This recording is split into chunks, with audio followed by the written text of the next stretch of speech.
Hello friends, only सी set portal पे आपका स्वागत है। मैं अनुपमा आज आपको नंबर सिस्टम पढ़ाने जा रही हूँ, जिसमें हम लोग डिविजिबिलिटी रूल देख रहे थे। आज उसके आगे डिविजिबिलिटी रूल ऑफ 10 हम लोग करेंगे कि 10 से विभाज्यता के नियम क्या है। और हम लोग अब एडवांस लेवल पे, जिसमें से आईएएस में जो है या यूपीएससी में क्वेश्चन पूछा जाता है, हम लोग उसको अब करेंगे। तो चलिए हम लोग चलते हैं, पहले डिविजिबिलिटी रूल ऑफ 10 देख लेते हैं कि 10 से विभाज्यता के नियम क्या है। 10 से विभाज्यता के नियम।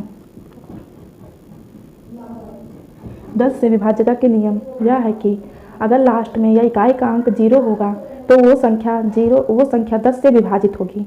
चलिए हम लोग देखते हैं। जैसे हम लोग कोई भी संख्या ले लें, जैसे 2, 5, 2, 0, 5, 3, 5, 8, 9, 0, चाहे जितनी भी बड़ी संख्या हम लोग ले लेते हैं वो 10 से विभाजित होगा। तो ये संख्या पूरा 10 से डिविजिबल है। अब हम लोग देखेंगे 11 से जो है क्वेश्चन आया भी है। 11 से विभाज्यता के नियम क्या है। 11 से विभाज्यता की डिविजिबिलिटी रूल ऑफ 11 के नियम।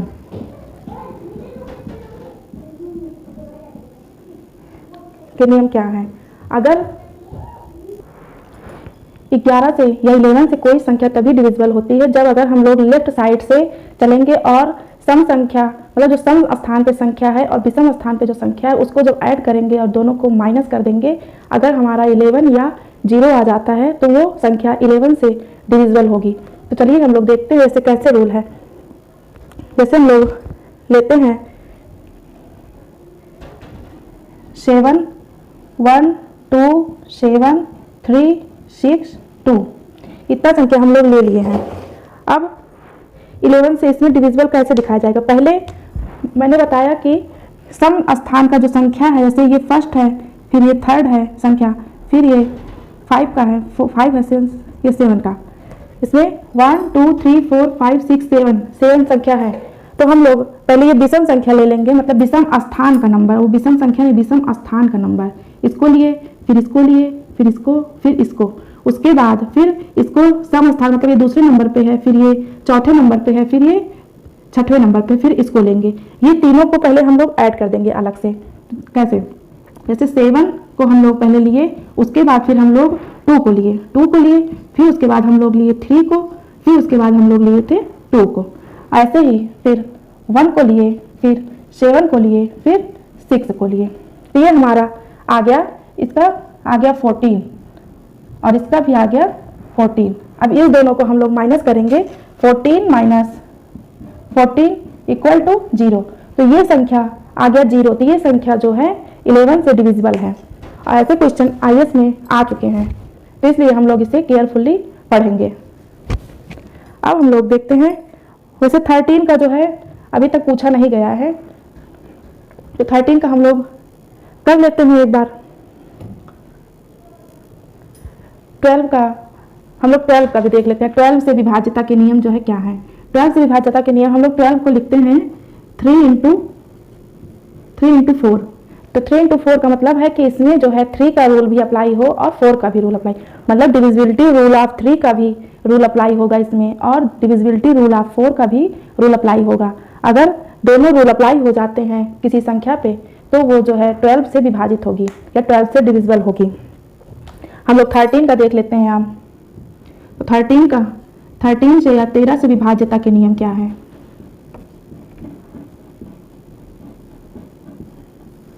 विभाज्यता के नियम क्या है। 13 से विभाज्यता के नियम ये है कि कोई भी संख्या अगर दिया हो, उसके जो लास्ट इकाई का अंक, जो लास्ट डिजिट दिया हो, उसको पहले 4 से गुणा करेंगे, मतलब मल्टीप्लाई बाय 4, और उसके बाद उसको जो संख्या बची हुई है उसको उस संख्या को उस संख्या में ऐड कर देंगे। और उसके बाद अगर वो संख्या 13 से कट रहा है या 13 से कट रहा है तो वो डिविजिबल होगा 13 से। जैसे हम लोग देखते हैं, हम लोग कोई संख्या ले लेते हैं, 6 ले रहे हैं, 6, 8 और 9 हम लोग ले लेते हैं। तो मैंने आपको बताया कि इसमें जो है डिविजिबल मतलब मल्टीप्लाई 4 करना है। डिजिट इकाई के नंबर में जो डिजिट का नंबर है इसमें मल्टीप्लाई ऑफ 4 करना है, तो 6 हम लोग यहाँ कर लेते हैं, इसका मल्टीप्लाई 9 इंटू 4 तो यह आ जाएगा 36। तो हम लोग को क्या करना है कि इसमें जो है इसको ऐड कर देना है इस संख्या में, तो 68 प्लस 36 हम लोग ऐड कर देते हैं, तो ये आ जाएगा 104। अब फिर अभी हम लोग को ये नहीं पता चल रहा है कि ये 13 से, क्योंकि काफ़ी बड़ा है तो ये लोग पता नहीं चल रहेगा, तो हम लोग फिर इसको एक बार तोड़ लेते हैं, तो 104 हम लोग करेंगे। पहले डिजिट का जो है मल्टीप्लाई 4 से करना है, तो पहले 4 से हम लोग मल्टीप्लाई 4 इंटू 4 इक्वल टू आ गया ये 16। अब इसको हमें इसमें ऐड कर देना है जो ये संख्या है, तो 10 प्लस 16 इक्वल टू ये आ जाएगा 26। अब हमें पता चल गया कि 26 जो है डिविजिबल ऑफ 13 है, मतलब 30 से ये कट जाता है 26, तो हमें पता चल गया कि 6, 8, 9 जो है डिविजिबल ऑफ 13 है, मतलब 13 से ये पूरी तरह विभाज्य है। इसी तरह पेपर में अगर आएगा तो आप, जब मैं प्रैक्टिस भी कराऊंगी आपको अभी क्वेश्चन का, तो हम लोग जो है कर लेंगे इसको। अब हम लोग देखेंगे इकाई का अंक ज्ञात करना। इकाई का अंक मतलब ऐसे अगर हम लोग कोई संख्या लिख रहे हैं, 26 मान लेते हैं, 26 अगर हम लिख रहे हैं तो इसमें एक इकाई का या यूनिट डिजिट क्या है, 6 है। वैसे हम लोग कोई भी कितनी भी बड़ी संख्या लिख लें, इसमें यूनिट डिजिट, ये लास्ट वाला ही यूनिट डिजिट है या इकाई का अंक है। ये जो है ऐसे क्वेश्चन 2020 में, हाँ 2020 या 21 में जो है अब यूपीएससी ने पूछा है यूनिट डिजिट करके, लेकिन उसमें डायरेक्टली नहीं आया था कि यूनिट डिजिट, उसमें शेष फल ज्ञात करने के लिए आया था, लेकिन वो इसी विधि से अगर हम लोग निकालते तो निकल जाता तुरंत। तो हम लोग देखते हैं, ऐसे कोई भी संख्या हम लोग ले लेंगे, जैसे 27 ले लिए, 27 का पावर हम लोग ले लिए मान लीजिए 20,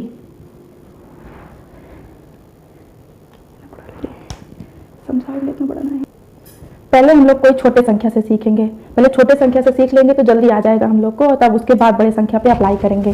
तो चलिए हम लोग देखते हैं, पहले हम लोग ले लेते हैं 3 का पावर हम लोग ले लिए 19 ले लीजिए, इतना। इसका हम लोगों को इकाई का अंक ज्ञात करना है, कितनी बड़े पावर में हम लोग जो है इकाई का अंक कितना होगा। तो हम लोग पहले इस पर अप्लाई करेंगे, इतना बड़ा तो हम लोग स्क्वायर या 3 पावर 19 हम लोग तो याद कर नहीं सकते हैं, तो इसका सिंपल सा जो है तरीका है निकालने का कि पहले जो 19 जो पावर पे दिया है, इसके घातांक पे जो दिया है उसको हम लोग पहले तोड़ेंगे। तो इसको जो है, जो यहाँ पे दिया है पहले, इसको हर इकाई का अंक ज्ञात करने में ये रूल जो है फॉलो करना है कि 4 से ही हमको उसमें डिवाइड करना है। तो 4 से हम लोग डिवाइड कर देंगे यहाँ पे, तो ये 4 बार जाएगा, यहाँ पे आ गया 16, यहाँ बच गया 3, तो 3। तो हम लोगों ने देखा कि हम लोग इसको डिवाइड कर दिए, तो यहाँ पे जो भी यहाँ पे शेष बचेगा, जो यहाँ पे रिमाइंडर बच रहा है, शेष बच रहा है, उसको हम लोग यहाँ पे लिखेंगे। तो 3 पावर 3, अब 3 पावर 3 का हम लोग को पता रहता है कि 27 होता है, तो इसके इकाई का अंक जो है 7 हो गया, इकाई का अंक हो गया इसके 7, इकाई का अंक हो गया इसके 7 इक्वल टू 7। ऐसे हम लोग ले लेते हैं 7 पावर 96, अगर हम लोग लेते हैं तो 7 पावर, इसको मिटा देती हूँ, अब हम लोग ले लिए 7 पावर 95।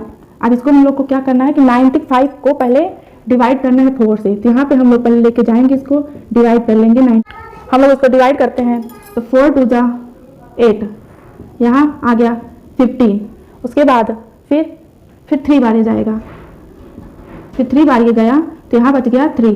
तो हम लोग अब देखेंगे 7 पावर 3 का जो है इकाई का अंक 3 होता है। ऐसे हम लोग 7 पावर 3, तो आप लोगों को जो है कुछ मतलब 1 से लेके, मतलब 1 तो नहीं 2 से लेके जो है 9 तक का स्क्वायर और क्यूब याद होना चाहिए। तो इसका 7 पावर 3 का जो है क्यूब हो जाता है 343,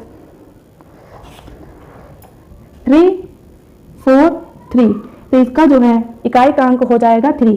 मैं आपको स्क्वायर का 2 से लेकर 10 तक का स्क्वायर और क्यूब जो है करा दूंगी एक वीडियो में।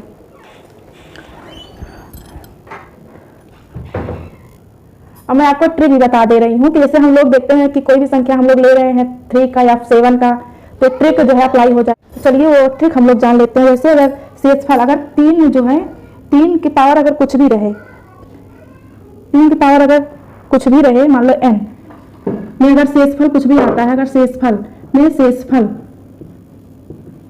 शेषफल अगर n पावर है, अगर हम लोग उसको भाग दिए, 4 से भाग दिए, उसके बाद अगर शेषफल 0 आ जाता है तो इकाई के स्थान पे, मतलब इकाई के स्थान पे 7 आएगा।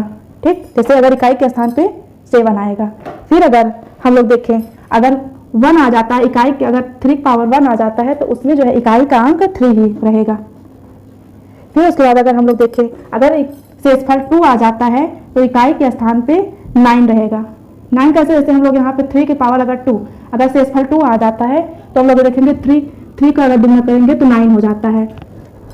इसी तरह अगर 1 आ जाएगा तो 1 जो है तो इसका 3 हो जाएगा, 3 पावर 1 तो 3 ही हो जाएगा।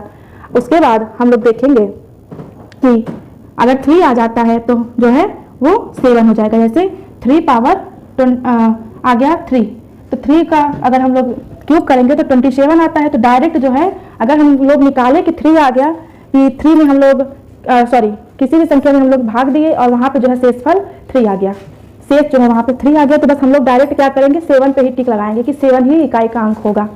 और उसके बाद ऐसे ही हम लोग अब देखेंगे 7 का पावर अगर हम लोग यहाँ लेते हैं और इकाई जो है शेषफल 0, 1, 2 या 3 आता है तो इकाई के स्थान पे क्या क्या संख्या आएगा। अगर शेषफल जो है 0 आ गया तो इकाई के स्थान पे 1 आ जाएगा। अगर 1 आ गया, अगर शेषफल 1 आया है तो इकाई के स्थान पे 7 आ जाएगा। और अगर 2 आ गया है तो इकाई के स्थान पे 9 आ जाएगा। और 3 आ गया है तो इकाई के स्थान पे 3 आ जाएगा। इसको आप लोग जो है लर्न कर लीजिए, याद कर लीजिएगा और तब अप्लाई करने में जो है ज़्यादा। चलिए अब हम लोग देखते हैं, कुछ एग्जाम्पल देख लेते हैं जिससे हम लोग एकदम करेक्टली सॉल्व कर पाए। जैसे 3, 1, 2, 7, जैसे 3, 1, 2, 7 की पावर हम लोग ले लेते हैं 173, 173 हम लोग ले लेते हैं। और इसको ये इतना बड़ा अंक दिया गया है तो इसको देख के घबराना नहीं है, डर नहीं जाना है। ये बहुत इजी है। इजी क्यों है? क्योंकि हम लोगों ने 7 वाला रूल देख लिया है। अब हम लोग इसको डायरेक्ट निकाल सकते हैं। पहले हम लोग को क्या करना है, 173 को इधर ले जाके पहले 4 से डिवाइड कर देना है। 4 से डिवाइड करने पे पहले ये 16 गया, फिर उसके बाद 1 बचा, फिर यहाँ पे 3, फिर ये 3 आ जाएगा, फिर ये गया 12, आ गया इसमें 1। अब हम लोगों ने पढ़ा कि अगर 7 पावर अगर 1 आ जाता है तो कितना आ जाएगा, 7 की पावर 1 आ जाता है तो कितना आ जाएगा। हम लोगों ने अभी रूल देखा था ना कि 7 अगर जो है 7 का अगर शेषफल जो है 1 बचता है तो 7 ही आ जाएगा वो। तो इकाई का अंक जो है 7 आ गया। बस डायरेक्ट हम लोगों को यही निकालना था। फिर हम लोग और भी देख लेते हैं। चलिए